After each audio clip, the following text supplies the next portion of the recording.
Welcome to Married to Movies. Industry insiders John Russell and Tracy Kring live and work happily in cinematrimony. They're sharing behind-the-scenes adventures of writing, producing, and appreciating films. Good morning, babe. Good morning, babe.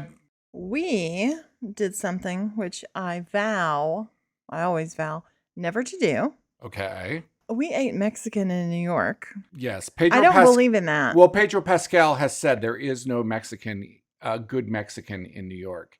And he's not wrong about that. No, I've been saying this for years. Yeah. Ever since, that's one of my favorite kinds of foods. Yes. I love it because I love condiments. Right. We drove by a place called House of Berea. Berea, come on. Yeah. It should be good. One of the good signs, there was smoke coming out the top of it. I would say the food was like a solid, mediocre place in Southern California. Which makes it an amazing place in New York. It's basically got 2 Michelin stars in New York. It really Mexican does. food. Yes. So House of Berea, Middletown, New York. The reason we were there, and this has got me hopping mad. I'm hopping. Do you see me? I'm hopping mad. So you had an issue, like a broken tooth or something. So I was calling around, okay? And I said, listen, and they were like, well, is this an emergency? And I said, well, she does have some pain. She does have a broken tooth. And they got us an appointment very, very quickly, like within a couple of days. And I was like, yes, awesome. You're there like an hour. That was all it was like an hour. And I was like, what's the deal? It felt like a day. You come out and you tell me, oh, all this was a consultation and they did some x-rays. That's not an emergency visit. And I try to explain this what if to you got shot? No, it's not. They did the x-rays and determined there was no infection. But it was an emergency. It wasn't really. There's pain. That's an emergency visit. The reason for the emergency visit is that there was pain. The tooth I was concerned about has no pain. Has no pain. Well, you needed to fake it. They found a cavity and it's very close to the root. And they said I should have a root canal and a crown. And they have scheduled it. And they were more worried about this tooth, I think, because a root canal and a crown are much more expensive. They have scheduled it for January 26th, 2026. They did schedule the root canal? If it's an emergency, fix it. I get it. But when you get there, if they're like, oh, actually, this isn't a gunshot wound, it's a mosquito bite, are they supposed to do surgery on you anyway? No, they're not. But it was not a mosquito bite. They have to turn into insurance and see if insurance will cover it. Right. Because if insurance won't cover the root canal and the crown, I'm going to have to pay for it. So once again, it's the fault of the American government. All of this stuff that has gone through recently with the budget and the cuts that are being made across the board, it's really affecting people. I know people who are losing their jobs. Their jobs are being eliminated because of cuts. The Republican Party has figured out a way to bleed people. They're fucking leeches. They're putting leeches on people's lives, on businesses, and they're just bleeding people for more money. And where's that money going? It's going to golden ballrooms. It's going to paving the ice. Rose Garden. It's paving the Rose Garden. Just the stupidest, most evil shit. Did you see the thing with Pete Hegseth? No, but that is so stupid. I was watching them replace all the signs with like Secretary of War. Oh God. And it's hysterical. Oh. It is hysterical. They're like 10-year-olds. They didn't measure it right. Oh, of course they didn't. Oh. So it doesn't fit in the space it's supposed to fit in. It's hysterical. Like that's this administration for you in a nutshell, in my opinion. One more thing. Stephen Miller. Basically, he's Leo. Leo McGarry? He's Leo McGarry in the West Wing. Yes, he's Leo McGarry in the West Wing. This is really how I know who people are in government. Yes. You have to tell me who they are in the West Wing. Yes. If they were on the West Wing, I'll understand what they do. At one point, there was an interview, and I've heard this interview, where he says that the optimal number of people in the United States is 100 million. How many are here? 338 million. If you looked at our resources and you said, okay, the United States has to sustain itself. We have to produce all of our oil and coal. Right. We have to produce all of our own food, and we're going to cut off from everybody else. We're going to secede from the world Right. and be our own thing. And there are people who have always been proponents of that. If you did that math, Mm-hmm. it might come up to, okay, you could do that with 100 million people. Okay, great. But what about the other But here's the problem. Here's the problem. 238 million people? And what we've seen, what has been proven through Right. the experiment of China, because of their one-child policy, Mm-hmm. has started to ruin their whole That's true. structure. That's true. And now China is encouraging people to have multiple babies. You can't genetically engineer life. You just can't do it. Well, the thing is, anytime that you mess around with nature, there's an inevitable... Jeff Goldblum, life will find a way. No, there's a certain balance that you're messing with. Absolutely. And you don't understand that balance. No, and you have no idea, just like when they put a dam in. Oh, whoop-de-doo, we get hydroelectric power. Right. We kill everything in their ecosystem, and beavers Absolutely. die, and Right. trees die, and then land erodes, and then... This brings up, we're watching Alien Earth right now. Mhm. And the last episode was kind of an homage. Episode 5 was very much an homage to the original Alien. It was sort of like a different version, of that story, of what happens and how this ship ended up crashing on. All of these weird creatures that they have on this ship, Yeah. they don't understand them. No. At all. And they have brought them into this situation onto Earth or onto the ship, really having no concept of what that will mean. There's a scene where there's a scientist Mhm. and they're drinking something in the lab.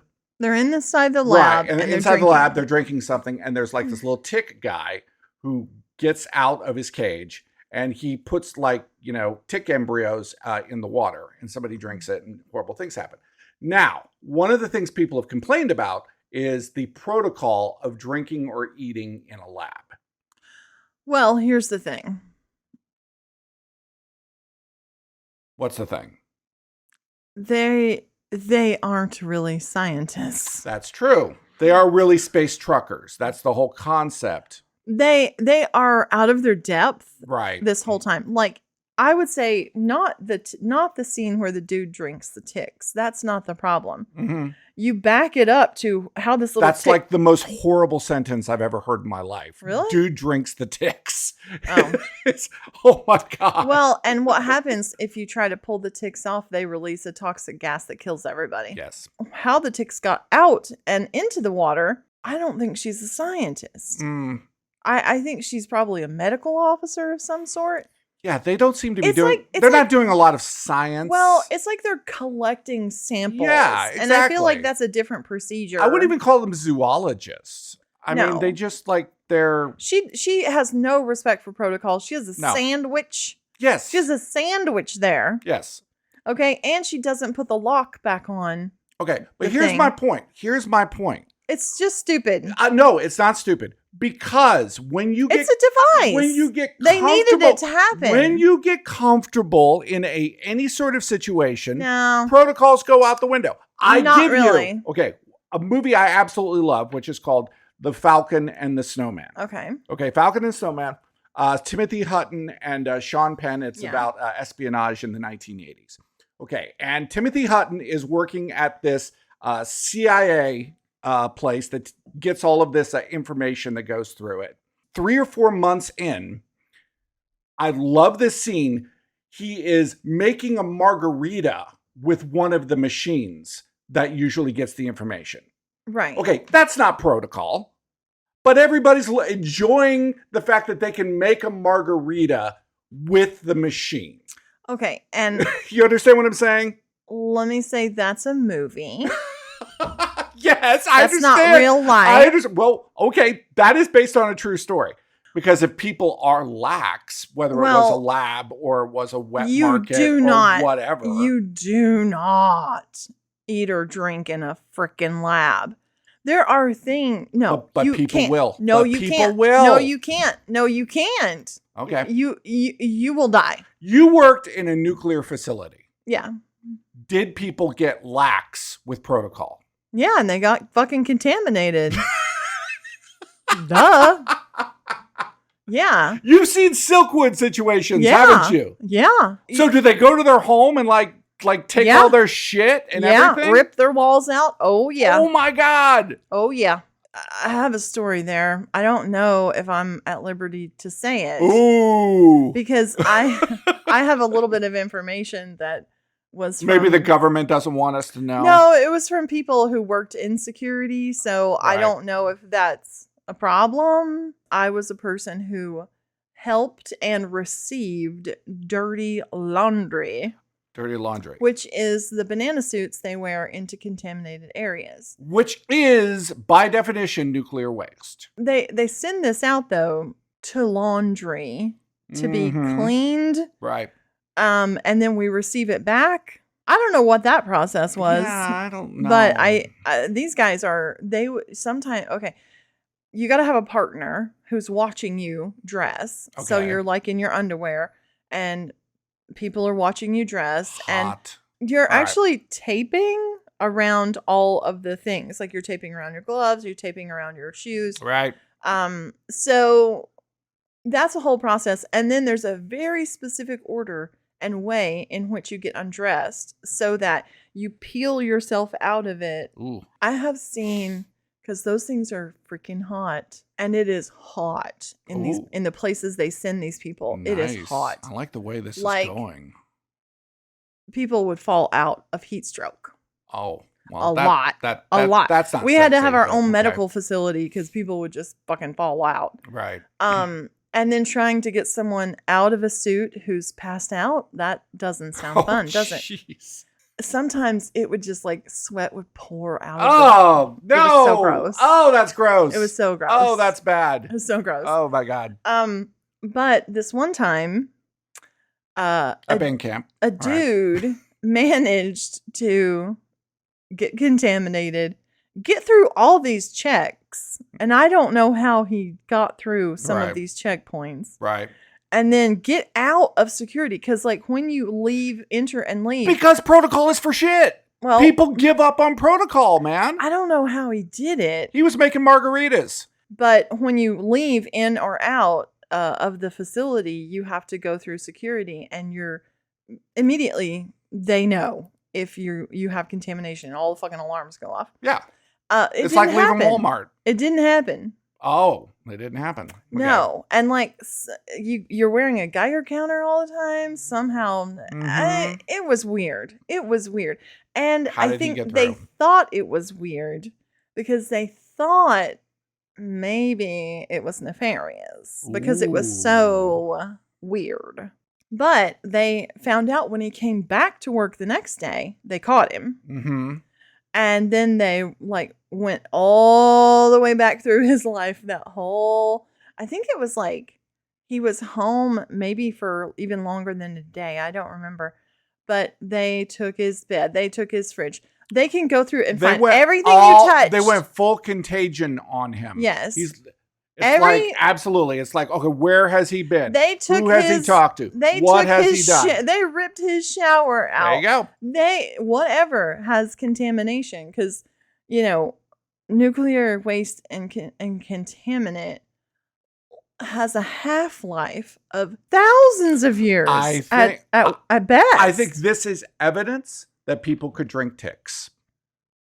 This Well- is evidence. This is proof of my the point. the thing is the food and drink should never have been in there. Okay, I understand that, but And I'm suggesting that because they're not actually scientists, of course it was lax. of course, They're just supposed to go down and collect some samples. That's not really science. I specifically passed up on Unsane Unsane. because It's one of Soderbergh's like iPhone movies. iPhone movies, which I think I've only seen like one of those. Here's the thing. I don't mind an iPhone movie the ideas of the shots, the visuals were pretty good. But it's all about the angle. It was wide angle, and I think he's done that in a newer movie too. It's just not very cinematic. Well, here's the problem with There's no like art to it. So the main character in this movie gets involuntarily committed. But she actually signed stuff and she didn't know she did. But it was like accidental. And it almost feels like the idea of a movie came from something real, which is that these hospitals will get you to admit something like suicidal ideation or something in a consult to get will get you into their beds involuntarily for 7 days because the insurance will pay for it.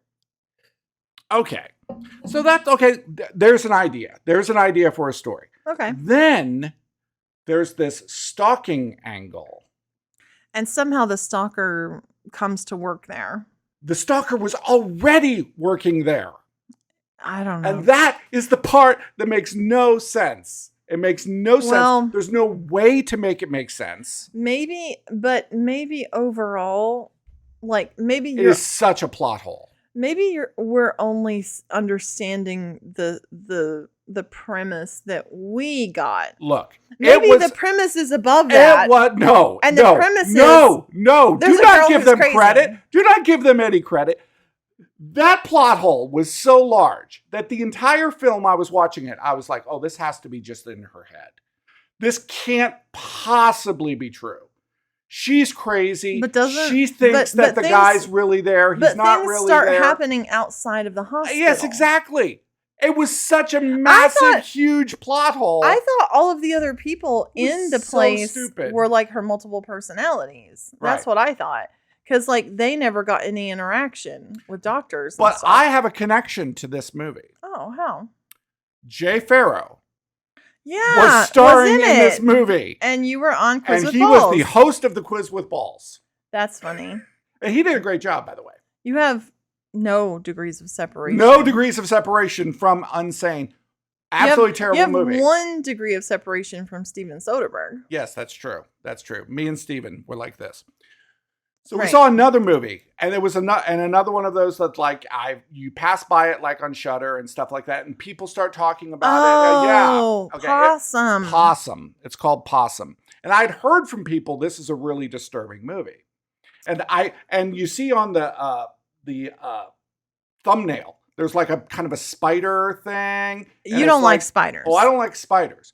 There's no actual spider. There's this puppet in Possum. It's a spider puppet. It's a spider puppet with a human head. Yeah. Well, not a real human head. It's pretty weird. It's terrifying. Yeah. Every time that thing was on the screen, I heard you screaming. Well, I looked up at the same time you were watching this one section that had a giant jump scare. One of the biggest jump scares of my entire life. They got us so good. So hard. Because the whole thing was like you were concentrating on this one thing. It reminded me of like most famously the jump scare in The Exorcist 3, which is considered to be like one of the best jump scares ever, when the person with the sheet, walks across with the clippers to clip the nurse's head off. Possum was fantastic. And Sean Harris, the actor, it was so dirty. Well, it reminded me of a early Lars von Trier. It was real. There are similarities even almost to a Tarkovsky film where it was so quiet. Yeah.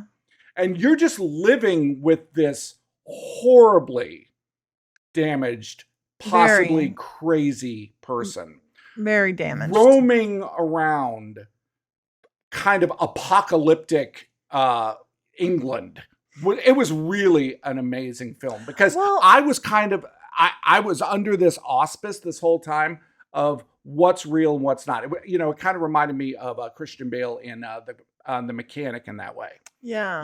Where it's like, who's real, who's in his head, what's actually happening, blah, blah, blah. And they kind of use that against you. Yeah. And nail it. Yeah. They nailed it. Trigger warning. messed up stuff happens in this movie.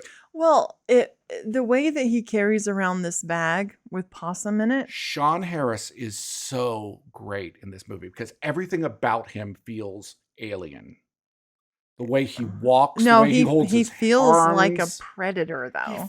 He does. He's just. It's like this fragile predator. Oh, you feel really bad for him because you do. But it's like oh, he's like you think he's a serial killer. He's scary. He's scary. Yeah, he's scary and the way that damaged. The way that he carries this bag around with him, it reminds me whenever I was hanging out with some people and they brought up like, oh, this is the way you have to handle this person because they have triggers, Mm-hmm. and they're very triggered by that.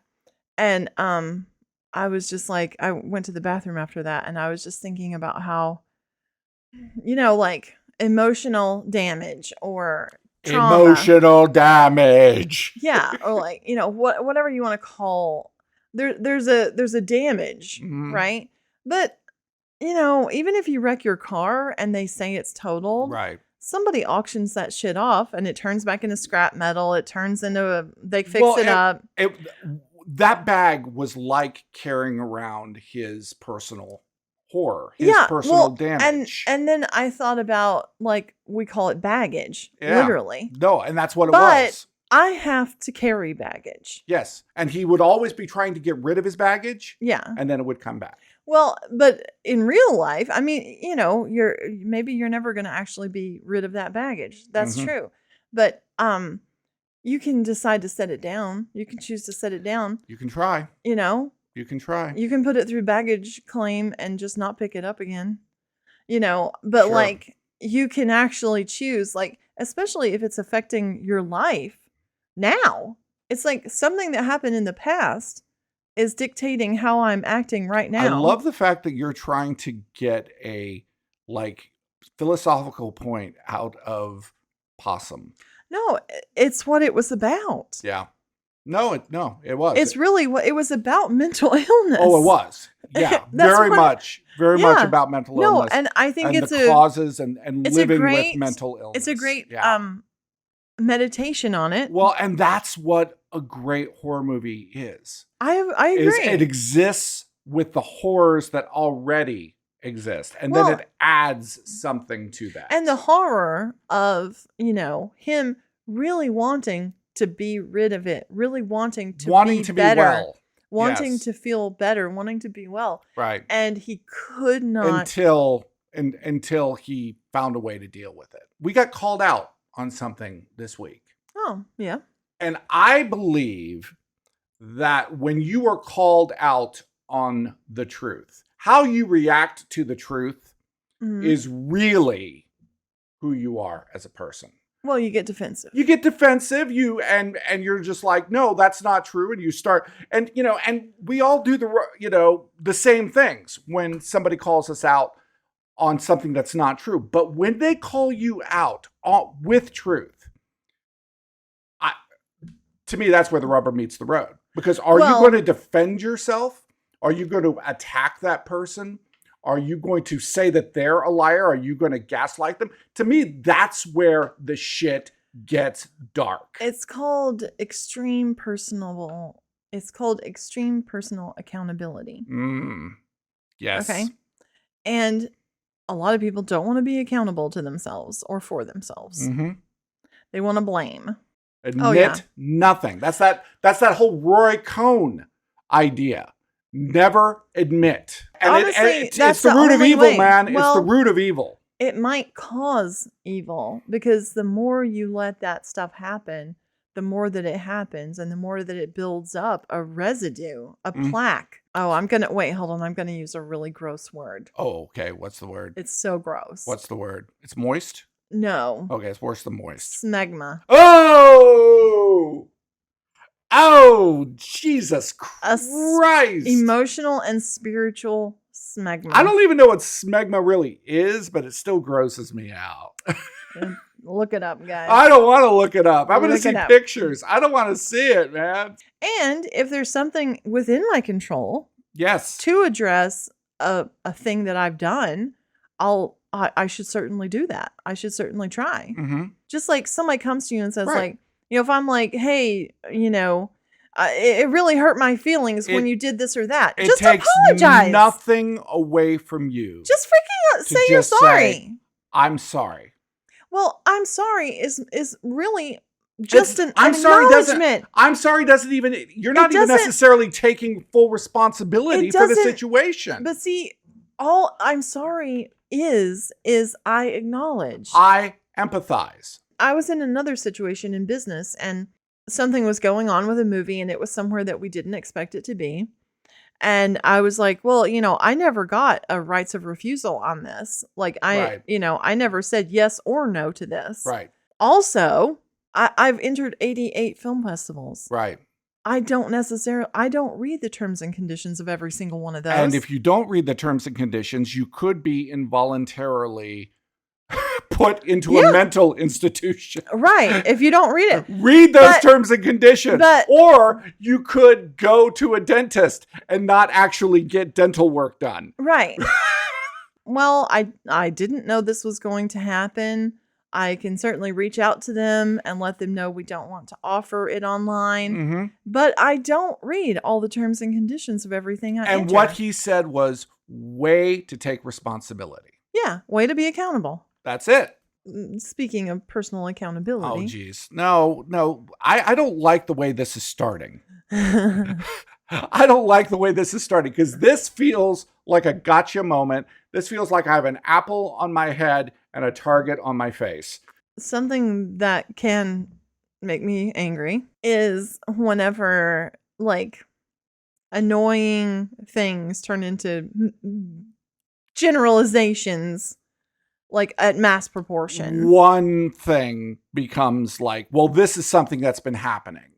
Right. Right. This is a problem I've Right. noticed. Okay. Right. Yes. Because you were like, there was this time where I was waiting on you to approve an email. Correct. And you did. You texted me and said, yes, go with that. Right. And I didn't do it right away. It was just still sitting in my drafts. It was sitting in your drafts. A couple hours later, you're like, hey, did you send that email? Well, People are I had asking.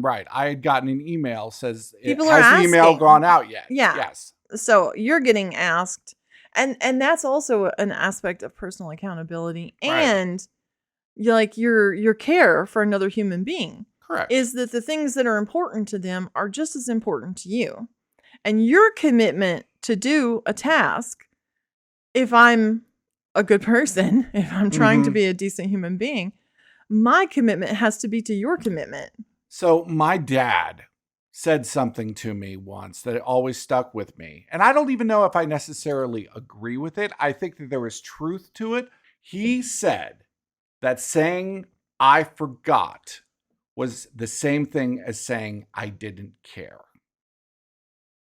There is truth to that. Yeah, there are also accidents in life. Of course there are. That is a massive generalization and very mean, by the way. A very mean thing to say.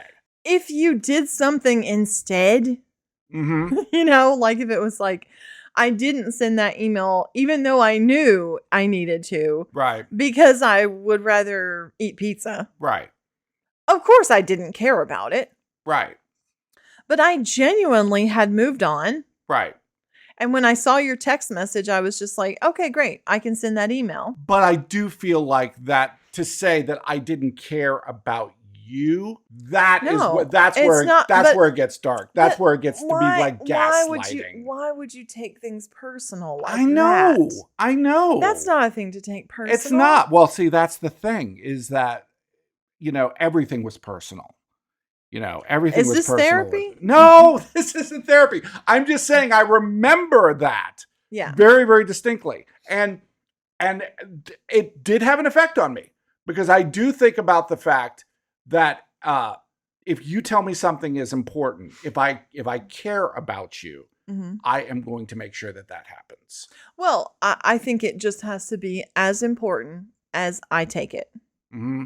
Right? Right. And we also have to communicate to people how important something is to us. That's a really good point because sometimes people don't let you know just how, that particular thing really makes a difference to them. It reminds me of Bruce Willis in Pulp Fiction when she forgets the watch. He said, I did not tell you how important the watch was to me. It was just a watch to her.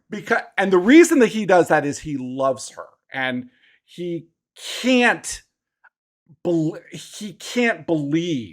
that she would do it. That she would have done that on purpose. Right. In my mind, let's say it was just wiping this table down this morning. Mm-hmm. Okay. We'll take that as an example. If I just say, hey, could you wipe the table down for me?